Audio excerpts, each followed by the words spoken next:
आसनसोल लोकसभा उपचुनाव में शत्रुघ्न सिन्हा ने ऐतिहासिक जीत दर्ज की। 2,92,000 से ज्यादा वोट्स की बढ़त रही। आसनसोल की जीत टीएमसी के लिए बेहद अहम। अभी तक इस सीट पर कभी नहीं मिली थी जीत। जश्न का माहौल। बालीगंज विधानसभा उपचुनाव बाबुल सुप्रियो जीते। कहा बीजेपी चौथे नंबर पर। ममता बनर्जी ने किया ट्वीट। जीत के लिए जनता का किया धन्यवाद। कहा नववर्ष का तोहफा।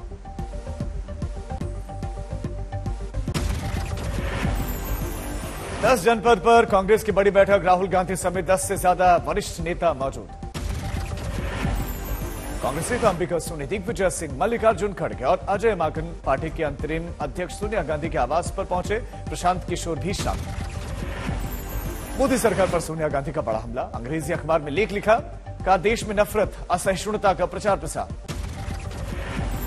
पंजाब के सीएम भगवंत मान ने आधिकारिक तौर पर किया ऐलान। हर परिवार के लिए 300 यूनिट बिजली मुफ्त। 1 जुलाई से लागू होगा नया फैसला। खेती के लिए दी जाने वाली बिजली सब्सिडी रहेगी जारी। महाराष्ट्र में हनुमान चालीसा को लेकर बढ़ी सियासत। मातोश्री के बाहर बड़ी संख्या में जमा हुए शिव सैनिक।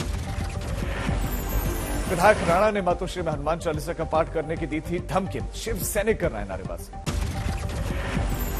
विधायक रवि राणा ने दिया था बयान। मातोश्री में हनुमान चालीसा का पाठ करें उद्धव ठाकरे।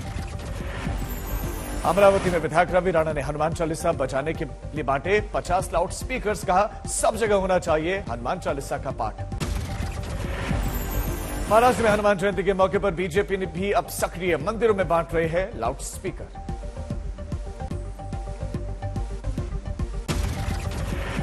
हनुमान जयंती पर तेज हुई एमएनएस बनाम शिवसेना की लड़ाई। सामना के दफ्तर के सामने लगाया पोस्टर। संजय राउत के खिलाफ लगाया गया पोस्टर। एमएनएस की तरफ से जवाबी हमला। राज ठाकरे को ओवैसी कहने से बढ़ के एमएनएस पोस्टर लगाकर चेतावनी दी। हनुमान जयंती पर पुणे में हनुमान चालीसा का पाठ का आयोजन। राज ठाकरे भी होंगे शामिल। शाम 6 बजे से हनुमान जयंती के कार्यक्रम में शामिल होंगे राज ठाकरे। एमएनएस कार्यकर्ता रहेंगे साथ।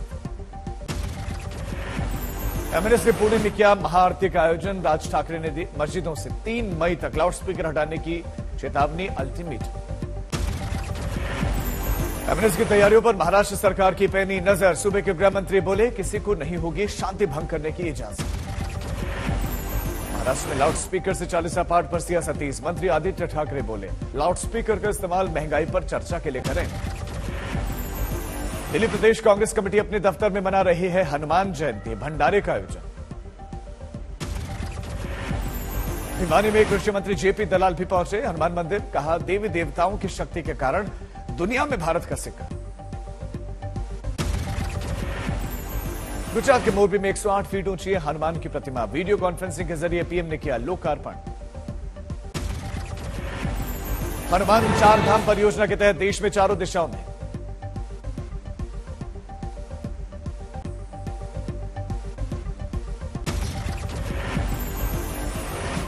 लोकप्रिय नेता को आमंत्रित करें। हनुमान 4 धाम परियोजना के तहत देश के 4 दिशाओं में हनुमान की मूर्ति स्थापना। मोरबी में दूसरी प्रतिमा। पश्चिम बंगाल के हुगली में हनुमान मंदिर की ध्वजा फाड़े जाने को लेकर तनाव। बीजेपी का विरोध प्रदर्शन।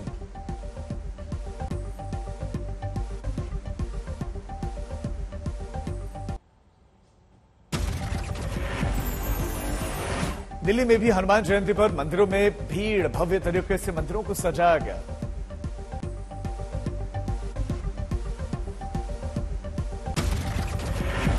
पुणे के नानापेट इलाके में सांप्रदायिक सद्भाव की मिसाल। हिंदू और मुस्लिम ने मिलकर सजाया मंदिर। हनुमान मंदिर के परिसर में ही दरगाह है। इफ्तार के बाद दोनों धर्म के लोगों का सहयोग।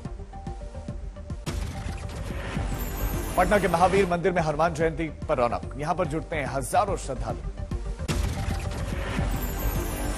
भक्तों को गर्मी से बचाने के लिए खास इंतजाम। 4-4 टन के 2 एयर कंडीशन लगाए गए।